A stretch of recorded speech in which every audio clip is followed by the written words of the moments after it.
Thousands of players worldwide enjoy climbing up JToH's treacherous obby towers every day. But despite the tall, narrow structure of most of these towers, everyone seems to take it for granted that they will never collapse. That's why, in order to prepare you for a potential disaster, I've decided to rank 30 JToH towers based on how structurally sound they are. Starting off where it all began with Tower of Heck. This one has the same structure as most towers in JToH, just being 10 floors stacked on top of each other with no real additional supports or like cutouts in it. And so I would give this one a very average ranking of C, because I think a major issue is that just being this tall and skinny with no like supports on the base, I think it's going to be pretty easy to knock this thing over if anything, any kind of natural disaster were to happen. Anyway, next up is the Tower of Cruel and Unusual Punishment.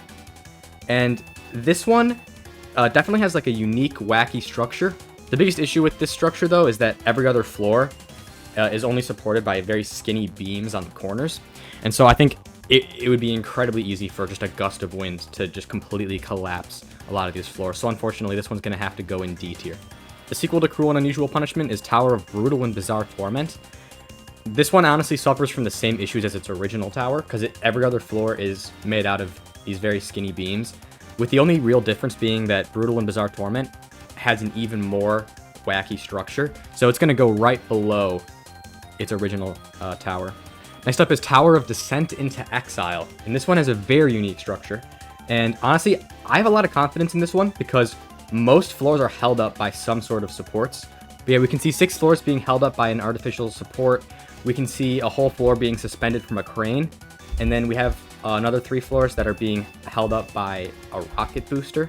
And so, honestly, I think it would take a lot to knock this thing over, so I'm going to put this in solid A tier. Tower of Dispersed Rooms is a very unique one because every floor is just completely on its own and connected by a skinny tunnel to each other floor.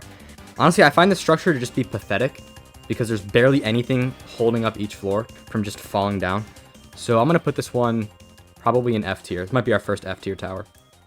Tower of Twisted Inquisition, I am very confident in. It's got this dense, tight structure that doesn't go up too high.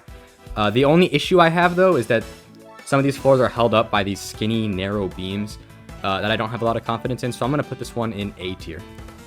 Tower of Difficulty Chart is another basic structure. Same issues and same benefits as Tower of Heck, so I'm just going to throw it in C tier. Tower of Swift and Precise Sections is shaped like the letter S, which is kind of an awkward formation for a building to be in, and I'm not super confident that it's going to be able to support its own weight, so this one is going to have to go in D tier. Alright, so Tower of Cyclonic Isles is different from most other towers in that it's a completely horizontal experience.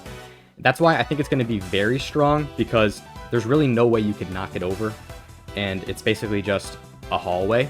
And so that's why I'm going to have to put this as our first S tier tower. I think it would take a lot to knock this thing down. Next up is Tower of Fractal Evolution. And I think this is a very stable tower because it's got a super wide base that sort of just stacks up as you go up the floors. My only issue with it, though, is the giant cube on the top. I would be worried about that thing falling and crushing me, so I'm going to put this one on the top of A tier. Next up is Tower of Spiraling Heights, which I would consider pretty stable based on the fact that it's got a nice wide base and it's much wider than most towers, so I would have to put this one in B tier. Next up is Tower of Floral Fury, where you start underground on Earth and then you work your way up into the sky. And so I think because the higher up floors are made out of super light things like clouds, this is going to be a more bottom heavy tower, which gives it more stability. So I'm going to give it B tier. Tower of Stairs to Spare. This is a pretty interesting one because it's just built like a staircase. The only issue I see is that I could see this thing just like tumbling off into the void because it doesn't have anything supporting it. So this one's probably going to go in D tier. Tower of Broken Bricks. Not only is this supported by very thin pillars underneath the tower, but it's also completely cut in half. So this is just going to be another F tier tower. Do not go in this. I would not trust this with my life. Next up is Tower of Rock Climbing. I'm inclined to give this a good score because I've never had any issues of rock climbing walls falling over. The only issue is that parts of the tower are still under construction, which isn't totally safe to be going through, so I'm going to have to give this one B tier. Next is Tower of Hazardous Laddering, and it looks pretty safe at first glance, but then you can see that some of the floors are broken and kind of like cracked, so this one's gonna have to go in C tier. Tower of Whirl of Winds is based off of a windmill, and it's only 5 floors tall, so it's got a very wide base. This one looks very safe to me. I've never heard issues of windmills collapsing, so I'm gonna give this one S tier. Next up is Tower of Wicked Fortress. This one is based off of an actual castle fortress, and those are meant to be very sturdy and strong and be hit by like cannonballs and stuff, so this one's gonna go in A tier. Next is Tower of Great Displeasure, on top of taking like 4 hours to beat, it's also pretty dangerous because you have this giant unsupported floor 4. And also there's no supports holding up the floating steeples, the floating mini towers around it. And I think that's pretty dangerous as well. So I'm gonna have to put this one in D tier. Next is Tower of a Tetramino Disaster. And this is based off of those Tetris pieces from the game Tetris. And usually you can stack those up as much as you want and they won't fall over. But due to the risk of someone clearing out one of these rows, like in Tetris, I'm going to have to put this one in B tier instead of S tier. Next up is Tower of Never-Ending Fun, which is based off of those weird fun houses that I guess we used to play in as kids. And so I've never had any issues of those breaking. So usually they're very stable. So honestly, this one is going straight to S tier. I would trust this thing with my life.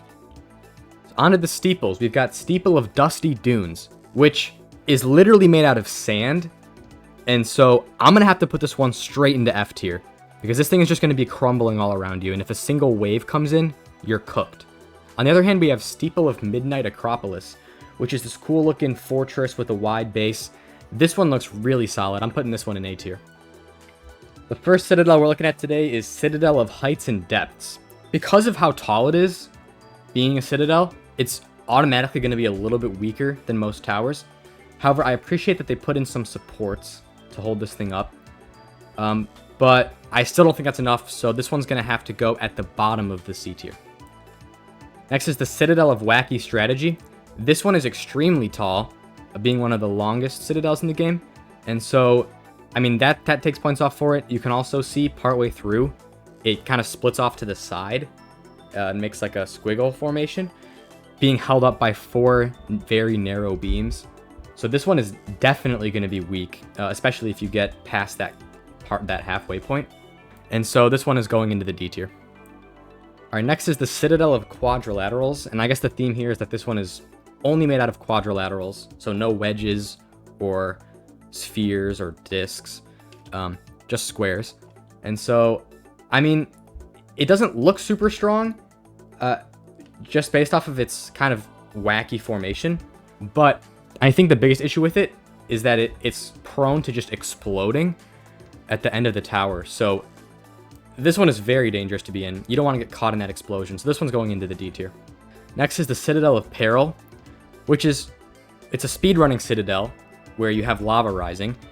And the fact that it's inside of a volcano makes it incredibly dangerous just inherently. Like, it doesn't matter how thick it could be or how much support you could have holding it up. The fact that it is inside of an active volcano that's about to explode automatically puts it straight into F tier. And then you've got Citadel of Scythe Recognition, which is, like it says in the name, shaped like a scythe. The issue with this tower is that it's at this weird angle where I'd be very concerned about it just falling over. And so I'm going to have to put this one in the D tier because I'd be worried that this thing is going to fall over while I'm in it and just crush me. Then you've got the Citadel of Pyramid Escapades. This one is based off of a pyramid like they got in Egypt.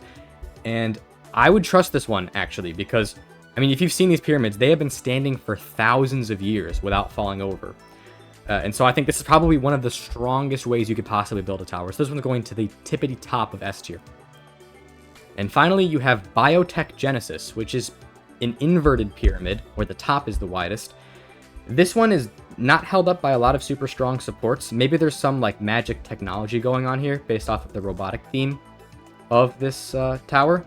But I'm still pretty skeptical of this thing holding up under tough conditions. So we're going to give it C tier.